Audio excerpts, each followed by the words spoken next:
Hey everybody, how's it going? Let's talk about your home recording studio. Today, let's go over compression. Now, this is really just kind of a huge topic, so I have a feeling this is going to take more than one video to really kind of get through. This is a subject that I love. I love compression, I love compressors, there's just something about it. I love the way they sound, I love the controls of them and everything. Let's start off with what the heck is compression? You hear this term kind of thrown around in audio a lot. You hear this term thrown around in video a lot as well.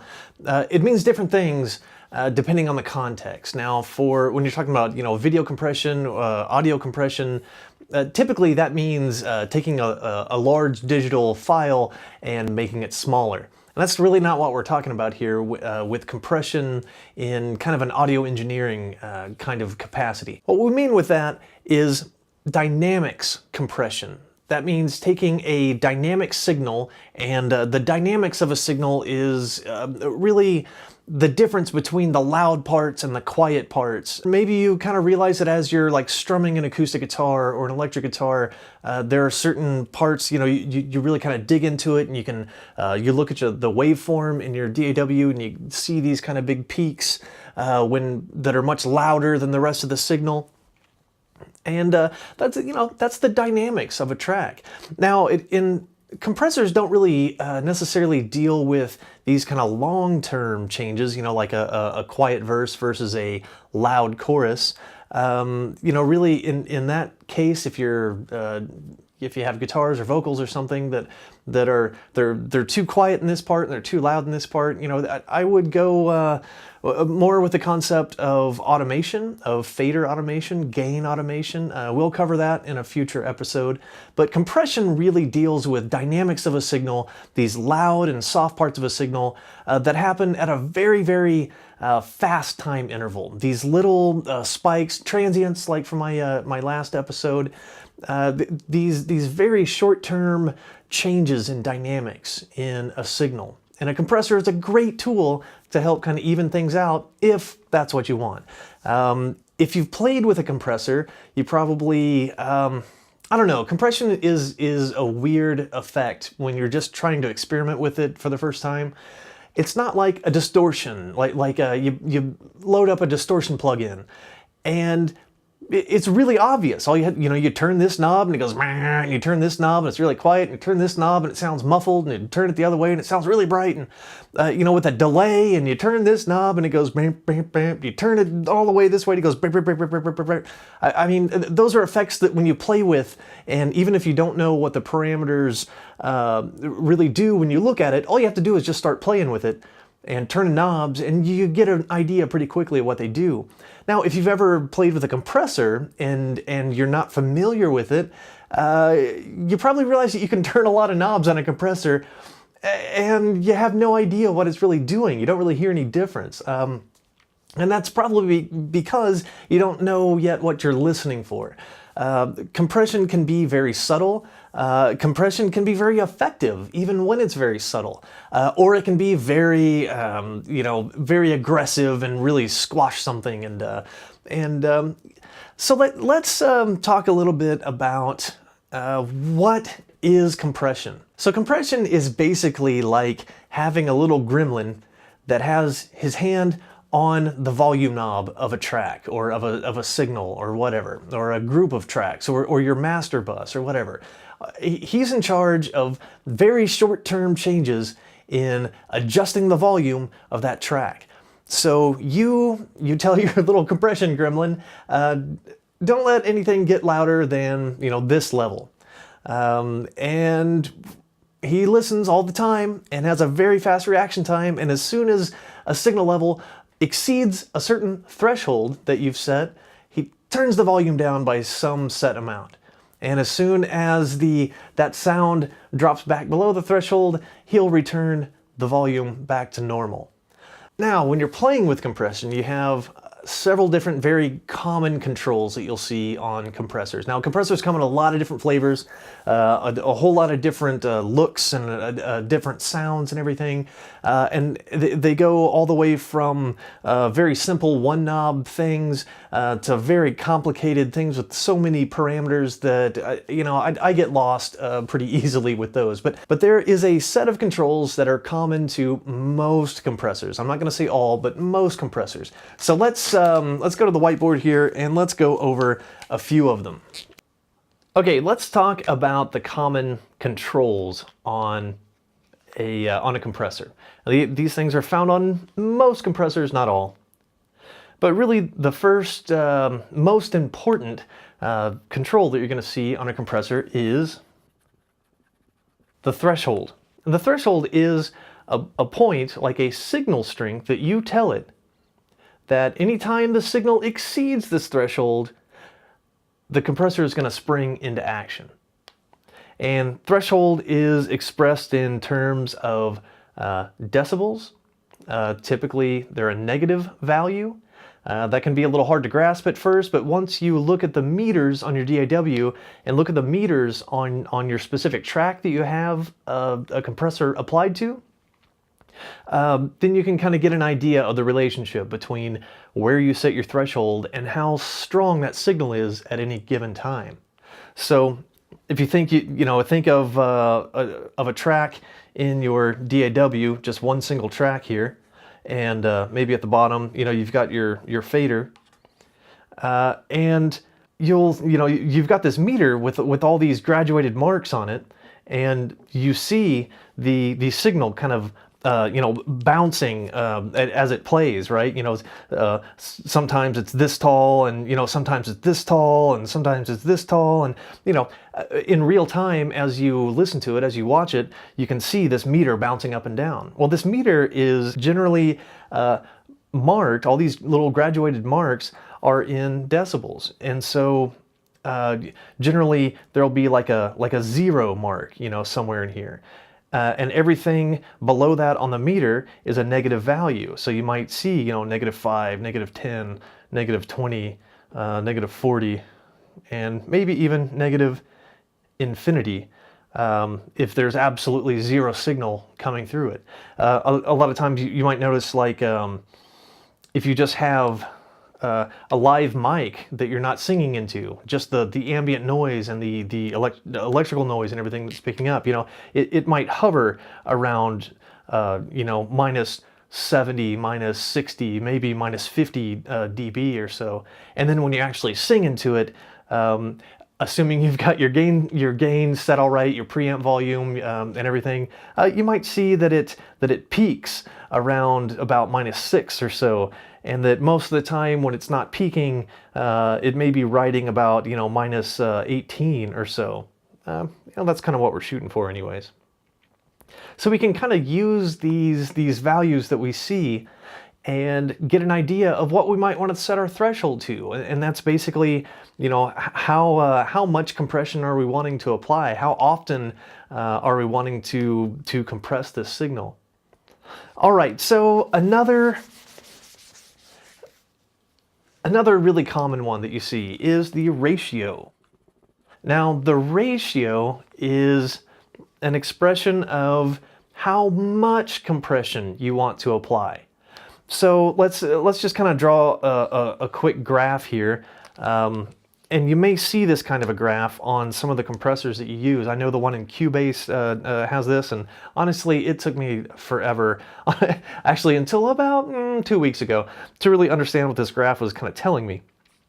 But you might see it to where it has, as you play with the ratio, you might see that it has this kind of bent line. Like maybe it's got a straight line when you have a 1-to-1 ratio, and then maybe when you turn it to a 1-to-2 ratio or a 2-to-1 ratio, that line might bend off this way. And then when you put, you give it like a 20-to-1 ratio, and the line is kind of this way.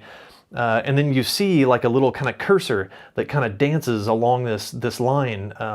And really what's that showing you is this axis of this graph is your input level strength. to the compressor, and this line of the graph is your output level strength. So that's why this line kind of bends with the more aggressive ratio you give it. So the ratio really means if you want the output signal to exceed the threshold by 1 decibel, then the ratio tells you how many decibels you have to exceed the threshold by on the input in order for it to actually output 1 decibel greater. I didn't explain that very well at all. So let's go over this kind of quickly here, because again, this kind of graph, I've never been really comfortable with these. So I hope that I don't just muddy the waters further here. So ratio is expressed in numbers like, you'll generally see something like 2 to 1, or maybe, oh whoops, I got all goofed up here. Or maybe, 4 to 1, or 10 to 1, things like that. So what that's really saying is, okay, let's say we set our threshold at minus 10 dB. And let's say that this point on the graph here and this point on the graph here represents minus 10 dB. Anything, so this kind of straight linear line here just represents no compression. It represents essentially a 1-to-1 compression ratio, which means that when you exceed the threshold, the compressor it's not going to do anything. For every 1 decibel it exceeds the threshold, it's going to allow 1 decibel through to the output. But with a 2-to-1 ratio, now for every 2 decibels that we exceed this threshold, so let's say this represents minus 10. Now, with a 2-to-1 ratio, for every 2 decibels that we exceed this threshold, we're only going to allow the output signal strength to increase by 1 decibel. And like with a 10-to-1 ratio, now this input signal has to exceed the threshold by 10 decibels in order for us to even allow 1 decibel of extra gain over the threshold out of the compressor. So, a 10-to-1 ratio might, give us a line that looks more like that. And then, think if, this could go all the way up. Think of, if you, oh, Jesus Christ, I can't draw an infinity sign. It's just an 8 on its side. Why do I have troubles with that? Okay, infinity to 1. And really, that just means that now this is going to be absolutely flat. So we would have to exceed our input threshold by infinity in order for us to even increase 1 decibel, and that's never going to happen. So that just means that that threshold becomes an absolute limit to how strong the signal can be. And that is what a limiter is. A limiter is just a compressor with a very high ratio, or a lot of times people consider things like 20-to-1 or higher is basically limiting, because the amount that the output signal exceeds the threshold by is so inconsequential that you're not really going to increase it that much. So infinity to 1 would be what we would call like a brick wall limiter. That means that no matter what, nothing is going to get louder than your threshold. So, all right. So enough about that. And again, I hope I didn't just cause more confusion than help there. So the other 2 parameters that you're going to see on compressors, and these are ones that are going to, again, these are going to be subtle to hear until you know what you're listening for. And that is the attack and the release. And these have to do with timing. The attack is generally expressed, depending on which compressor you're using and if it has an attack control, Some compressors just have a fixed attack. Some really famous ones just have a fixed attack. But a lot of them, I would say maybe even most of them, have an attack control that you can actually adjust yourself. That is usually expressed in terms of milliseconds. Sometimes it's expressed in terms of microseconds. And the release is generally expressed in terms of milliseconds, but generally the release has a much larger range of values. You know, while an attack control might give you, you know, 10 milliseconds or 2 milliseconds or 1 millisecond as the lowest value, all the way up to maybe, I don't know, you know, 100 milliseconds, I don't know. And as the largest value, the release is generally going to be like maybe an order of magnitude larger. You know, maybe the fastest release might be, you know, 10 milliseconds, and the slowest release might be, you know, 1,000 milliseconds, like a full second. I don't think we're going to really get into why in this tutorial. Maybe next time. But the attack and release, what they tell you and what they control is how quickly the compressor springs into action once that threshold is exceeded. The release tells it, okay, how quickly now does the compressor let go once we've dropped back below the threshold. Let's think of it, a way to illustrate this. So let's think of a waveform. So let's think of maybe kind of a sine wave kind of thing. And let's say that, you know, we've established a threshold of, you know, let's say that this line, this arbitrary line, again, sorry, no scale here or anything, but let's say this arbitrary line tells us our threshold that we've set. So this signal, you know, up to this point is operating well below the threshold, so the compressor does nothing. It's only once we've exceeded this threshold that now, okay, now it's time for the compressor to do something.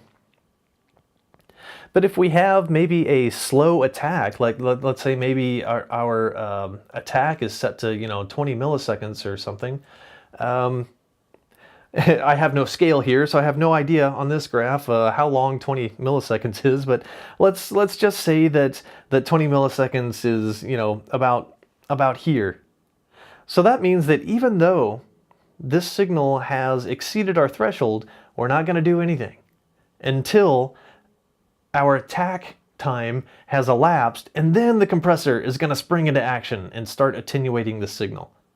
And then once we drop back below the signal, our release will tell us how long we wait, and let's say, you know, we've got, you know, 100 milliseconds on our release. You know, at this point we finally drop below our threshold, but again, we're not going to do anything. We're gonna keep our compression applied according to our ratio until this time period is elapsed, and then the compressor will let go. Okay, enough of the theory. Okay, there is one other control that I wanna mention here before we get on to more interesting aspects of this. And that is the, generally it will be called either gain or makeup gain. And what this does is allow you to compensate for the effects of the compression that you've applied. If you set like a really, and really I would recommend this the first time you play with a compressor, set the threshold like really low. Set it to -40, -50. And then, so that's a really low threshold, so the compressor is going to really almost constantly kind of be in action. That'll kind of allow you to hear a little bit more of what these other things are doing. So if you have a low threshold, and again, a low threshold, it's subjective. It depends on what signal you're feeding it, but let's give it some kind of low number here of -40. And then like kind of a high ratio, you know, maybe 10 to 1 or something. I would consider this aggressive settings on a compressor. And then you give it, pretty fast attack, and maybe even a, yeah, we'll leave those values there. You'll really see it, and especially if you engage and disengage the compressor, like bypass it, listen to how loud the signal sounds. Engage it, listen to how loud the signal sounds. With settings kind of aggressive like this, you'll probably notice that with the compressor, active, with it not bypassed, it sounds substantially quieter. And that's because every time the signal gets, above 40 dB, minus 40 dB, you're clamping down on it at a 10-to-1 ratio, and that's really going to make it sound much quieter. It's going to be much more consistent. The loud parts are not going to be very much louder than the quiet parts, if at all. But the overall track or the overall song, or depending on what you have this compressor applied to, it's going to sound a lot quieter. So the makeup gain gives you a chance to make up for some of that attenuation that you're applying. Now, this is an extreme example. I wouldn't really, other than to learn what the attack and release do, I wouldn't really recommend settings like this unless you're just really wanting to crush something. Okay, some compressors don't have a threshold setting, and instead what you'll see is just an input, like an input level maybe, or an input gain. And what that means, everything works the same, except for instead of controlling where the threshold lives, the threshold is set at some, I don't know, arbitrary given point. And instead, you just turn up the signal that you're feeding into it until you achieve the amount of compression that you're wanting to, that you're wanting to get. So, sometimes you'll see compressors like that. All right, enough blabbering on, and I think I'm going to split this out into another episode because this one's already getting a little long. But let's load up a couple of compressors. Let's play with them. Let's play with the controls, and let's see what happens. All right? See you in a bit.